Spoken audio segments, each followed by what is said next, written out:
Welcome to SK Surya channel. கம்பு வந்து யாருக்கு தான் பிடிக்காது, உடல் எடையை குறைக்கும். நான் விதை நல்லா ஊற வச்சு செஞ்சு பார்க்கணும் அப்படின்ட்டு செய்யலான்னு இருந்தேன். பிள்ளைகளுக்கு ரொம்ப பிடிக்கும் கம்பங்கூழ் நான் செய்கிறது. அதை நல்லா ஒரு 8 மணி நேரம் ஊற போட்டேங்க. ஊற போட்டு எப்படி இருக்குது பாருங்கள், செம்மையாக இருக்கா, நல்லா முக்கு முக்குன்னு அழகாக இருக்குது. அது பார்க்கும் போதே அது நல்லா 8 மணி நேரம் ஏற்கனவே நல்லா கழுவி தான் ஊற வச்சேன். இருந்தாலும் நல்லா கழுவிட்டேன். நல்லா கழுவி மிக்சியில் நல்லா இருத்துட்டு நல்லா அரைச்சிக்கணுங்க. நல்லா குருணை பதத்துக்கு அரைச்சிக்கணும். இந்த குருணை பதத்துக்கு அரைச்சிட்டு பாருங்கள், இந்த மாதிரி குருணை பதத்துனா இதை நீங்கள் கம்மஞ்சோறு மாதிரி செய்கிற மாதிரி செஞ்சுக்கலாம். இதை நீங்கள் அப்படியே கம்மஞ்சோறு மாதிரி செய்யணும். கொஞ்சமாக லைட்டாக பிறுபிறுன்னு அரைச்சிட்டு நீங்கள் அப்படி செஞ்சுக்கலாம். நான் வந்து கூழ் மாதிரி சேர்ப்பேன், அதனால் கொஞ்சம் நைஸாகவும் இல்லாமல் பிறுபிறுன்னு இல்லாமவும் அரைச்சிக்கிட்டேன்.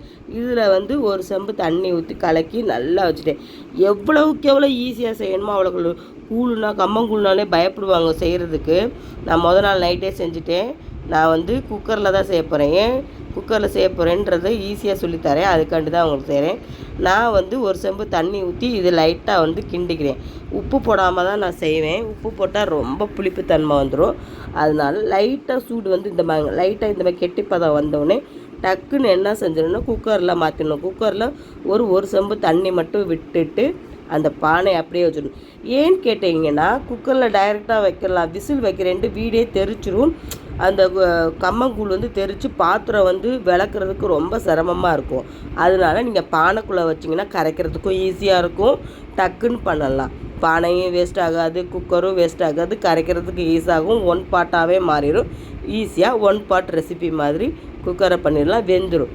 இதை 5 விசில் வச்சுட்டு நான் ஆற விட்டுட்டேன். பாருங்கள், காலையில் திறந்து பார்க்குறேன், சூப்பராக வெந்துருந்துச்சு.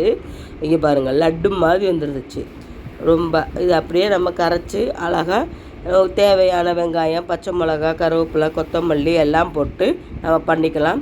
சுகர் பேஷண்ட்டுக்கெலாம் ரொம்ப நல்லதுங்க. நல்லா கரைச்சி விட்டு நீர் முறா குடித்தோம்னா நல்லது. இந்த மாதிரி நீங்களும் ஈஸியாக செஞ்சு பார்க்கலாம். இந்த மாதிரி ஈஸியாக செஞ்சு பாருங்கள். என்னோடய சேனலை சப்ஸ்கிரைப் பண்ணுங்கள், லைக் பண்ணி, ஷேர் பண்ணி, கமெண்ட் பண்ணி சப்ஸ்கிரைப் பண்ணுங்கள். தேங்க்யூ, பாய்.